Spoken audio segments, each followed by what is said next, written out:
کی جامع مسجد کی محراب میں کھڑے ہیں، خواب دیکھنے والے نے حال دریافت کیا تو فرمایا کہ اللہ تعالیٰ نے مجھے بخش دیا،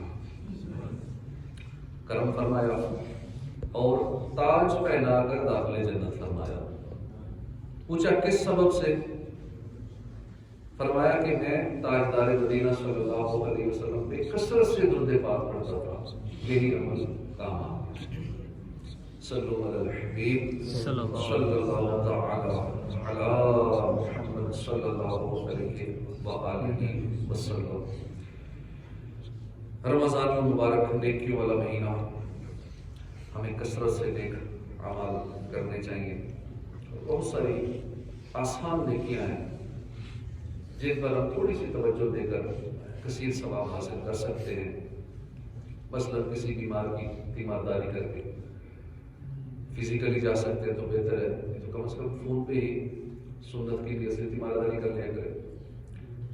نماز جنازہ میں شرکت کی بھی نیت ہو جائے کہ آج دن بھر کہیں بھی جنازہ میسر آئے تو میں ضرور شرکت کروں گا، کہ جو نماز جنازہ میں شرکت کرتا ہے اگر میت مغفرت یافتہ ہے تو جنازہ پڑھنے والوں کی مغفرت ہو جاتی ہے۔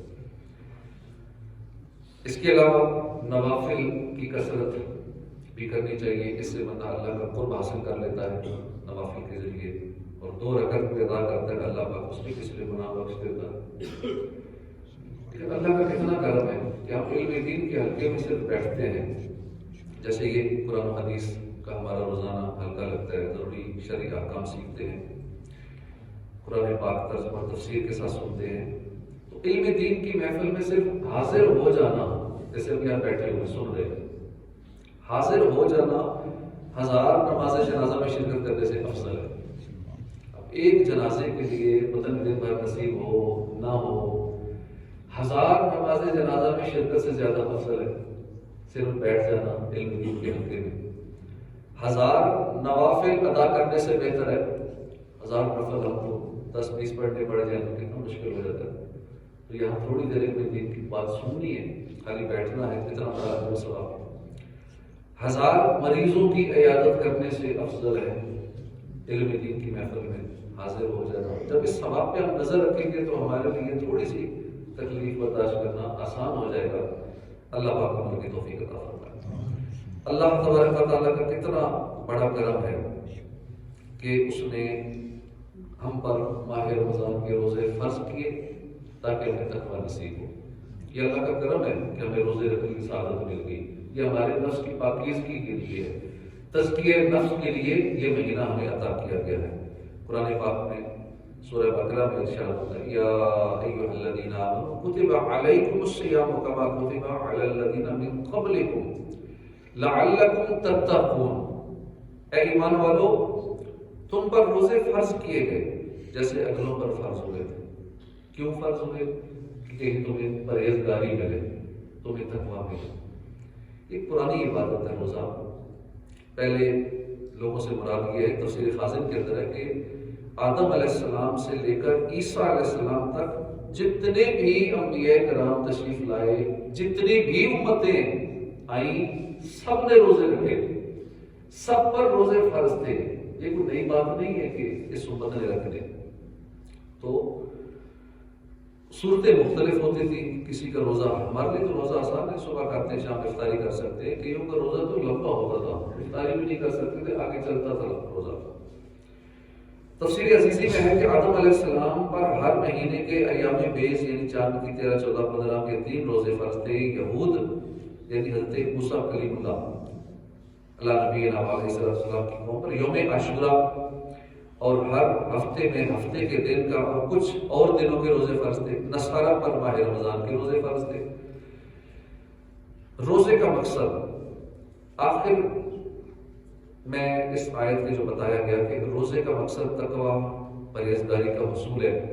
روزے میں چونکہ نفس پر سختی کی جاتی ہے، کھانے پینے کی حلال چیزوں سے بھی روک دیا جاتا ہے، اپنی خواہشات پر قابو پانے کی مشق ہوتی ہے، جس سے ضبط نفس یعنی نفس پر قابو اور حرام سے بچنے پر قوت حاصل ہوتی ہے۔ اور یہی ضبط نفس یعنی نفس کی خواہشات پر قابو، یہ وہ بنیادی چیز ہے کہ جس کے ذریعے آدمی گناہوں سے بچا رہتا ہے، گناہوں سے رکا رہتا ہے، نفس جس کے کنٹرول میں آ گیا، نفس کی خواہشات کو جس نے روک لیا تو بڑا خوش نصیب ہے۔ نفس کی بڑی برائی یہی ہے کہ نفس خواہشات کو پالتا رہتا ہے۔ اگر ہم نفس کی خواہشات پوری کرنا بند کر دیں تو خود بخود اس کا زور ٹوٹ جائے گا۔ جنید بغدادی سے سوال ہو کہ نفس کی بیماری اس کا علاج کب بنتی ہے، تو فرمایا جب تو اس کی خواہشات کی مخالفت کرے گا تو اس کی بیماری ہی اس کا علاج بن جائے گی۔ تزکیہ نفس کا سب سے مؤثر طریقہ نفس کی خواہشات سے رک جانا ہے۔ اگر ہم یہ کریں گے تو پھر کیا ملے گا؟ اس کے بدلے میں جنت ٹھکانا ہوگا۔ بندہ اللہ کے حضور حاضر ہونے سے ڈرتا رہے، یہ خوف سے دل ہی دل میں تڑپاتا رہے کہ ایک دن مرنا ہے، اندھیری قبر میں اترنا ہے، قیامت و دن اٹھنا ہے، میدان محشر، تانبے کی دہکتی ہوئی زمین، آگ برساتا سورج، قہر کا سامنا ہوگا، اعمال نامے کھل رہے ہوں گے، اس حالت میں اللہ کی حضور حاضری ہوگی، میری زندگی کا ایک ایک عمل سامنے ہوگا، اس وقت میرا کیا بنے گا؟ یہ خوف تڑپاتا رہے۔ اور دوسری بات کہ آدمی اپنے نفس کو خواہشات سے روکتا رہے۔ یہ دو کام کریں گے تو کیا ملے گا؟ جنت ملے گی۔ اور کیسی زبردست فضیلت ہے۔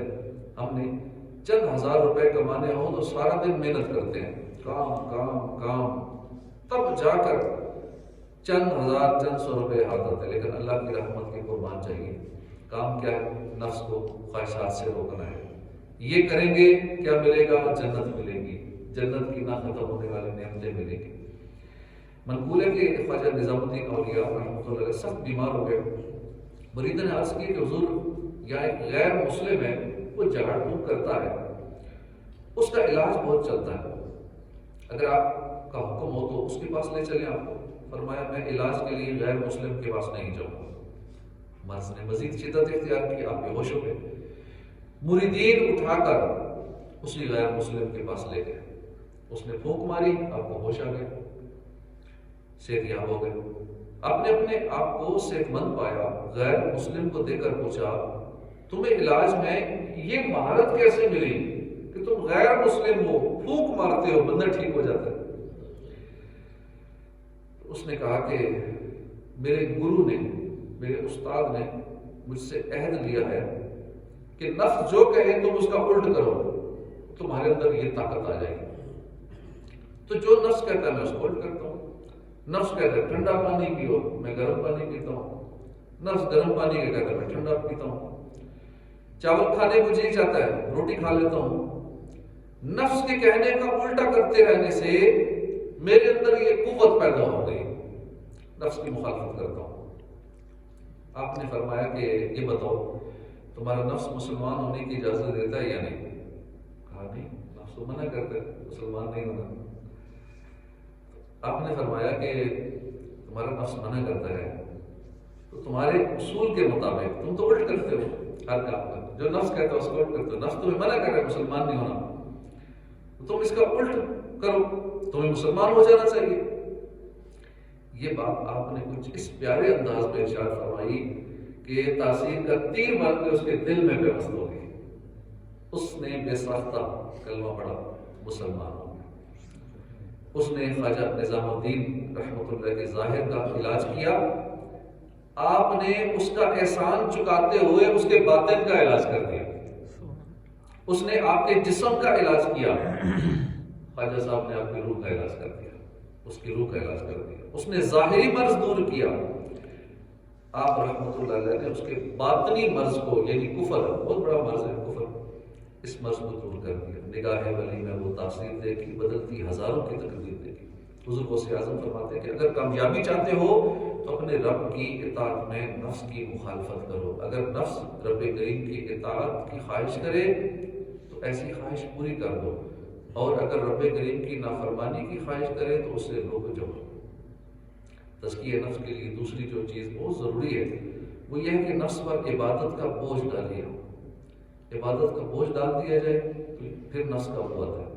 نفس فطرتاً سست ہے اور لذت پسند ہے، یہ عبادت پر مائل نہیں ہوتا۔ البتہ ہمیں چاہیے کہ ہم نفس کو دبا کر اس کی مخالفت کرتے ہوئے عبادت پر کمر بستہ ہو جائے، ہم کمفرٹ زون سے نکل آئے، ہم ایک سست ماحول میں چل رہے ہوتے ہیں، جیسا لائف سٹائل چل رہا ہے، چاہے کسی بھی معاملے میں، دینی معاملہ ہو، دنیاوی معاملہ ہو، ہم ایک بس اسی ماحول میں چل رہے ہوتے ہیں، اس ماحول سے بدلتے نہیں ہیں، کمفرٹ زون سے نکلتے نہیں ہیں، بس ایک موبائل یوز کر رہے ہیں کہ کہتے ہیں میرے سے بھی ہاتھ بیٹھ گیا ہے، کوئی اور نہیں لینا. اسی طرح ایک جگہ رہ رہے ہیں تو یہاں دل لگ گیا ہے، جگہ شفٹ نہیں کرنی، شہر چینج نہیں کرنا، ملک چینج نہیں کرنا، بس یہ کام کر رہا ہوں یہی کرنا ہے، آگے کچھ اور نہیں کرنا.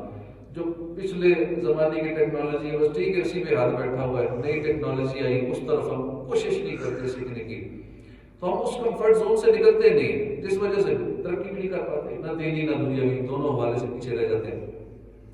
تو پانچوں نمازیں باجماعت ادا کریں، اس کے ساتھ ساتھ نوافل بھی ادا کریں.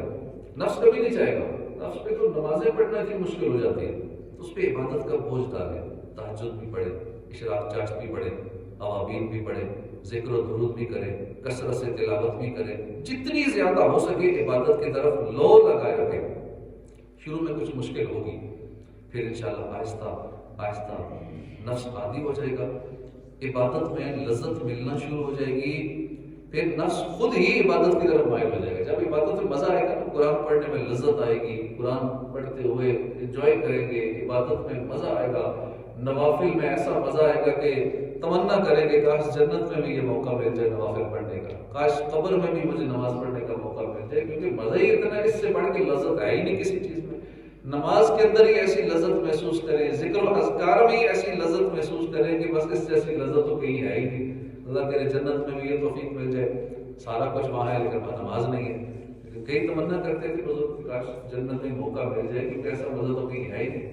تو ہم نماز ایک بوجھ سمجھ کے پڑھتے ہیں، بوجھ نہیں سمجھنا چاہیے، اس کو انجوائے کرنا چاہیے.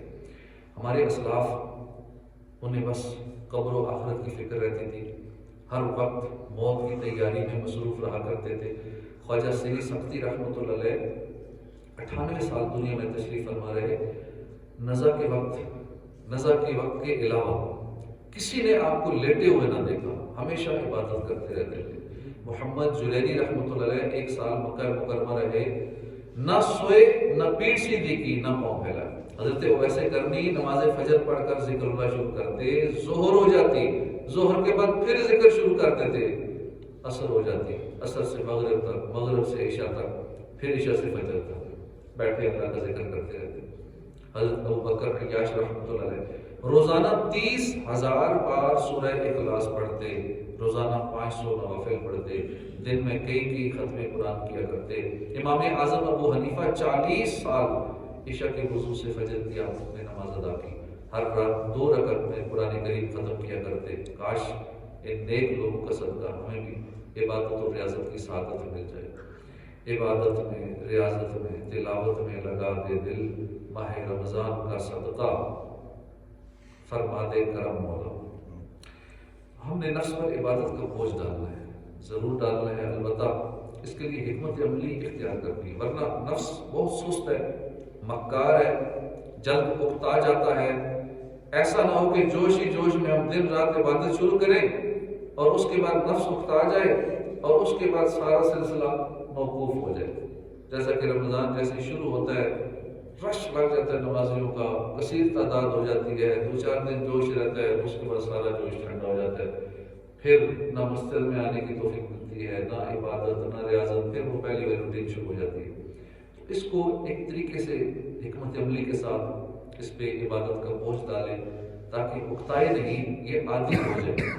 شروع میں صرف ایک ہی قسم کی عبادت نہ کی جائے بلکہ مختلف قسم کی عبادات کی جائیں. کبھی نوافل پڑھ لیے، نوافل کا اسکیجول بنا لیا، کبھی دوسرے پاک ساتھ پڑھ لیا، تھوڑا سا تلاوت کر لی، کسی وقت اچھی نیتوں کے ساتھ کوئی دینی کتاب پڑھ لی، تھوڑا سا وقفہ بیچ میں لے لیا، اپنے ضروری کام وغیرہ بھی کرتے رہیں. یوں روزانہ کا ملا جلا جدول رکھیں، مکس جدول رکھیں، مختلف عبادات مکس کر کے کرتے رہیں. انشاءاللہ ذوق برقرار رہے گا، استقامت بھی ملے گی. اللہ نے چاہا تو نفس امارہ کا زور بھی ٹوٹ جائے گا انشاءاللہ. نفس کا عبادت کی طرف مائل ہونا، نفس پر عبادت کا بوجھ ڈالنے کے لیے ایک بہترین حکمت عملی وہ ہے جو دور حاضر میں عظیم علمی اور روحانی شخصیت امیر اہل سنت نے عطا فرمائی ہے. نیک اعمال کا ایک رسالہ ہے، اس میں 72 نیک اعمال ہیں، سوالات کی صورت میں ہیں، اگر روزانہ ہم اس کا مطالعہ کریں، اس میں لکھا ہے کہ آج ہم نے 5 نمازیں باجماعت ادا کی، اگر کی ہیں تو ٹک لگا دیں، نہیں کی تو زیرو لگا دیں۔ کیا آپ نے 313 بار کم از کم درود پاک پڑھا ہے تو ٹک لگائیں گے، نہیں تو زیرو لگائیں گے۔ تو روزانہ اس انداز میں اپنی پورٹیبلٹی کریں گے، اس میں تلاوت قرآن کا ذکر بھی ہے، ذکر و درود کا بھی ہے، مختلف سنتیں بھی ہیں، سلیقہ شعری بھی ہے، مختلف آداب بھی ہیں۔ تو اس طرح انشاءاللہ ہم آہستہ آہستہ نفس کو عبادت کی طرف مائل کرنے میں، اس کو سدھارنے میں کامیاب ہو جائیں گے۔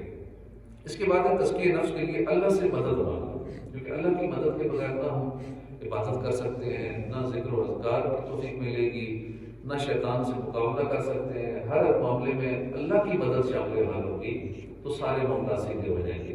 اللہ نے توفیق دی تو ہم نماز پڑھنے آ گئے، اللہ کی توفیق سے ہم یہاں بیٹھے ہوئے ہیں، اللہ کی توفیق سے ہی ہم روزے رکھ رہے ہیں، اسی کی رحمت سے، اسی کی توفیق سے جو بھی بندہ نیک عمل کرتا ہے اللہ سے مدد مانگتے رہے۔ سب سے ضروری بات تزکیہ نفس کے لیے کہ اللہ کی بارگاہ میں دعا کرتے رہنا، اللہ کی مدد مانگنا، کیونکہ نفس ہمارا بہت سرکش ہے، دشمن ہے۔ شیطان جو راہ بھٹکنے سے پہلے بہت بڑا عالم اور عبادت گزار تھا، انتہائی چالاک اور مکار بھی ہے۔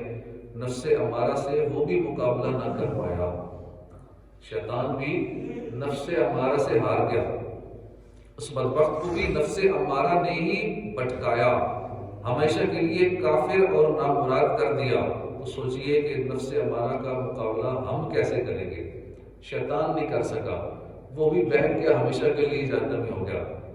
تو ہم تو نہ اتنا علم رکھتے، شیطان کے پاس اتنا علم تھا، فرشتوں کا استاد تھا، 80,000 سال تک اس نے عبادت کی، جنت کا خزانچی تھا، کیا کہتے ہیں وزیر خزانہ وہ تھا، اور ہر آسمان پہ اس نے عبادت کی، فرشتوں کو پڑھاتا تھا۔ کس مقام پہ ہوگا، کتنا علم ہوگا اس کا، لیکن اس کے نفس امارہ نے ہم سے برباد کر دیا، ہمیشہ کے لیے دھتکار دیا گیا، کافر ہو گیا، نامراد ہو گیا۔ تو اللہ کی مدد ہوگی تو ہم مقابلہ کر پائیں گے اس نفس امارہ کا اور شیطان کا۔ اللہ کی مدد نہیں ہوگی تو ہم تو بہت کمزور ہیں، انسان بہت کمزور ہے اللہ کی مدد کے بغیر۔ ہمیں دعا کرتے رہنا چاہیے۔ اللہ کے نبی یوسف علیہ السلام کا یہ خوبصورت فرمان قرآن پاک میں بھی موجود ہے، ترجمہ کنز الایمان، بے شک نفس تو برائی کا بڑا حکم دینے والا ہے، مگر جس پر میرا رب رحم کرے۔ اللہ کی رحمت ہو تو بندہ بچ پاتا ہے، ورنہ بچنا بہت ہی مشکل ہے۔ حضرت عبداللہ بن عباس فرماتے ہیں کہ اللہ کے آخری نبی رسول ہاشمی صلی اللہ علیہ وسلم یہ آیات تلاوت فرمایا کرتے تھے، ترجمہ کنز الایمان، اور جان کی اور اس کی جس نے اسے ٹھیک بنایا، پھر اس کی بدکاری اور اس کی پرہیزگاری دل میں ڈالی، پھر دعا مانگتے، اللہم آتی نفسی تقواہا انت ولیہا و مولاہا و خیر من زکاہا۔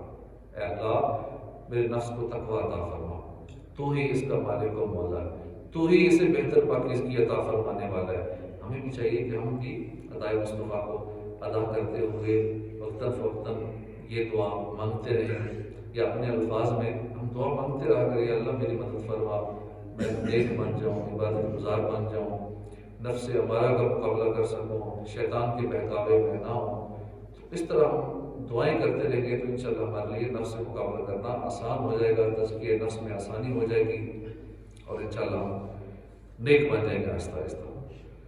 اسلام میں اکثر اعمال کسی نہ کسی روح پرور واقعے کی یاد تازہ کرنے کے لیے مقرر ہوتے ہیں۔ مثلا حج عمرہ میں جو جاتے ہیں وہ صفا اور مروہ کی جب صحیح کرتے ہیں تو وہ بھی کسی کی یاد ہے، سیدتنا حاجرہ رضی اللہ عنہ کی یادگار ہے۔ آپ اپنے لگتے جگر حضرت سیدنا اسماعیل ذبیح اللہ علی نبینا علیہ السلام کے لیے پانی تلاش کرنے کے لیے دونوں پہاڑوں کے درمیان 7 بار آپ چلی تھی، دوڑی تھی، تو اللہ پاک کو یہ ادا پسند آ گئی۔ قیامت تک جو بھی حج عمرہ کرنے جائے گا اس کے لیے ضروری ہو گیا ہے وہاں پہ صحیح کرنا، وہاں دوڑنا، چکر لگانا۔ اسی ادائے حاجرہ کو اللہ نے باقی رکھا اور صفا و مروہ کی صحیح واجب فرما دی۔ اسی طرح رمضان کے مہینے میں ہمارے آقا صلی اللہ علیہ وسلم کچھ دن، ماہ رمضان کے کچھ دن غار حرا میں تشریف لے جاتے اور وہاں بھوکے پیاسے رہتے۔ تو اس ادائے مصطفیٰ کو اللہ پاک نے باقی رکھا۔ اور روزے فرض کر دیے گئے، ہم روزے میں یہ بھی نیت کیا کریں کہ ہم ادائے مصطفیٰ کو ادا کر رہے ہیں۔ اسی طرح کوئی نہ کوئی جو بھی واقعہ ہوتا ہے اللہ پاک کو اپنے پیاروں کی ادائیں پسند آ جاتی ہیں، اللہ پاک کو باقی رکھتا ہے۔ آدم علیہ السلام نے چاند کے 13، 14، 15 تاریخ کے روزے رکھے، اسی طرح ہر نبی نے مختلف انداز میں، جیسا کہ ہم نے سنا۔ تو سخت گرمی ہو، پیاس سے حلق سوکھ رہا ہو، ہونٹ خشک ہو رہے ہیں، پانی موجود ہے مگر روزہ دار دیکھتا تک نہیں ہے، کھانا موجود ہے کھاتا نہیں ہے، چاہے شدت کی بھوک ہے کھانے کی طرف ہاتھ نہیں بڑھاتا۔ اب اندازہ کیجئے کہ کتنا ایمان پکا ہو جاتا ہے کہ روزہ دار کا، کیونکہ وہ جانتا ہے کہ اس کی یہ حرکتیں ساری دنیا سے چھپ سکتی ہیں مگر اللہ دیکھ رہا ہے، پانی نہیں پیے گا اللہ دیکھ رہا ہے، اس کا کیسا کامل یقین ہے، کیونکہ دوسری باتیں کسی نہ کسی ظاہری حرکت سے ادا کی جاتی ہیں مگر روزے کا تعلق باطن سے ہے، اس کا حال اللہ کے سوا کوئی نہیں جانتا، چھپ کر بھی اگر کھا پی لے تو کیا کون دیکھ رہے، مگر یہ روزہ دار کیسا اس کا اللہ میں یقین ہے کہ میرا رب مجھے دیکھ رہا ہے۔ میرے آقا اعلیٰ حضرت امام احمد رضا خان فرماتے ہیں کہ بچہ جیسے 8ویں سال میں قدم رکھے اس کے سرپرست پر لازم ہے کہ اسے روزے کا حکم دے، جب 11 سال کا ہو جائے یعنی 11واں سال شروع ہو تو سرپرست پر واجب ہے کہ صوم و صلاۃ یعنی نماز نہ پڑھنے اور روزہ نہ رکھنے پر اس کو مارے، بشرطے کہ روزے کی طاقت ہو اور نقصان نہ کرے روزہ۔ فقہاء کرام فرماتے ہیں کہ بچے کی عمر 10 سال کی ہو جائے اور 11ویں میں قدم رکھتے تو اس میں روزہ رکھنے کی طاقت بھی ہو تو اس سے روزہ رکھوایا جائے، اگر پوری طاقت ہونے کے باوجود نہ رکھے تو مار کر رکھوائیے، اگر روزہ توڑ دیا تو قضا کا حکم نہ دیں گے، اور نماز اگر توڑ دی تو نماز دوبارہ اس سے بچے سے پڑھوائیے۔ تو یہ بچوں کو ہم اپنی سے عادی بنائیں گے نماز روزے کا تو انشاءاللہ بڑے ہو کے وہ نمازی بھی رہیں گے، روزہ دار بھی ہوں گے۔ مولا کائنات مولا علی مشکل کشا شیر خدا کرم اللہ تعالیٰ وجہ کریم سے مروی ہے، اللہ کے پیارے رسول صلی اللہ علیہ وسلم کا فرمان ہے کہ بے شک بنی اسرائیل کو اللہ نے بنی اسرائیل کے ایک نبی علیہ السلام کی طرف وحی فرمائی کہ آپ اپنی قوم کو خبر دیجیے کہ جو بھی بندہ میری رضا کے لیے ایک دن کا روزہ رکھتا ہے میں اس کے جسم کو صحت کی عنایت فرماتا ہوں اور اس کو عظیم اجر بھی دوں گا۔ روزے سے صحت ملتی ہے، معدے کے امراض ٹھیک ہوتے ہیں، شوگر کے مریض ٹھیک ہوتے ہیں، شوگر نارمل ہوتی ہے، اور بہت سارے امراض کا خاتمہ ہوتا ہے، ایکسٹرا کولیسٹرول کی پرابلم ہے تو وہ مسئلہ ٹھیک ہوتا ہے، موٹاپا کم ہوتا ہے۔ لیکن اگر ہم صحیح انداز میں روزہ رکھیں، ہم کیا کرتے ہیں کہ صبح اتنا کھا لیتے ہیں کہ سارا دن بھوکا رہنا ہے، شام کو اس لیے زیادہ کھاتے ہیں کہ ہم سارا دن بھوکے رہیں، اس کے علاوہ رات کو جب موقع ملتا ہے جو مل جائے کھاتے ہی رہتے ہیں، پھر کہتے ہیں کوئی فائدہ نہیں ہوا۔ تو فائدہ کیسے ہو، اتنا زیادہ معدے کو کھا لیا، پھر ایسی غذائیں پکوڑے سموسے وہ بھی دیکھتے نہیں کیسے کھا رہے ہیں، کیا کیا اس میں ملاوٹ والی چیزیں ہیں، بس کھا رہے ہوتے ہیں، جیسا تیسا آئے کھا رہے ہیں، چاہے بیسن جیسا بھی ہے، آئل جیسا بھی ہے، مسالہ جات جیسے بھی ملاوٹ والے ہیں، یہاں تک ہمارے تو نمک بھی ملاوٹ والا ملتا ہے، لوگ سمجھتے ہیں نمک میں کیا ملاوٹ ہو سکتی ہے، نمک میں بھی ملاوٹ ہے۔ تو ایک تو خالص چیزیں نہیں ہیں، پھر کہتے ہیں روزے رکھنے پتہ صحت نہیں ملتی، بیماری بھی ہے، بے احتیاطی کریں گے نا تو ہو سکتا ہے ہفتے 10 دن تو گزارا چلتا رہے، اس کے بعد پھر بیمار ہونا شروع ہو جائیں گے۔ پھر دیکھیے گا ڈاکٹروں کے پاس کتنا رش ہوتا ہے، کلینک ہاسپٹل فل ہوتے ہیں مریضوں سے۔ تو اگر ہم چاہتے ہیں کہ ہم سارے روزے صحت و عافیت کے ساتھ گزار لیں تو ہمیں بڑی احتیاط کرنی پڑے گی، سحری میں افطاری میں احتیاط کریں، ہو سکے تو سحری میں دہی ضرور کھایا کریں، کھجور کھایا کریں، اور سنت کی نیت سے کھائیں گے تو ثواب بھی ملے گا۔ کھجور سے سحری کرنا سنت ہے، لیکن لوگ افطاری میں تو کھجوریں سامنے پڑی ہوتی ہیں، سحری میں بھول ہی جاتے ہیں، بس صرف کھانا یا پراٹھے یا اس طرح کی چیزیں کھائیں، پراٹھے یا تلی ہوئی چیزیں بھی کھائیں گے اس سے بھی بیمار ہوں گے۔ ہو سکتا ہے کچھ دن چلتے رہیں لیکن چند دن بعد دیکھیے گا ہفتے 10 دن بعد بیماریاں آنا شروع ہو جائیں گی، کھانسی ہوگی، بخار ہوگا، معدہ خراب ہوگا، پیٹ کے طرح طرح کے امراض ہوں گے، تراویحیں ڈسٹرب ہوں گے۔ اور اگر حافظ صاحبان نے ایسی غلطیاں کر دی تو پھر تو ایک اور تراویح پڑھانی ہوتی ہے، عام بندہ تو چلو اس کی چل جاتی ہے بیماری، لیکن اگر حافظ صاحبان بیمار ہو گئے تو پھر سب کی تراویح بھی ڈسٹرب۔ اس لیے سب کو، ہر ایک کو اس نے تراویح پڑھانی ہے یا نہیں پڑھانی، اپنی صحت کا خیال رکھنا ہے تاکہ سارے روزے صحیح طرح سے گزار سکیں، عبادت کر سکیں. کہیں ایسا نہ ہو کہ نوبت ایسی آ جائے کہ روزہ چھوڑنا پڑ جائے، بیماری اتنی شدید ہو جائے.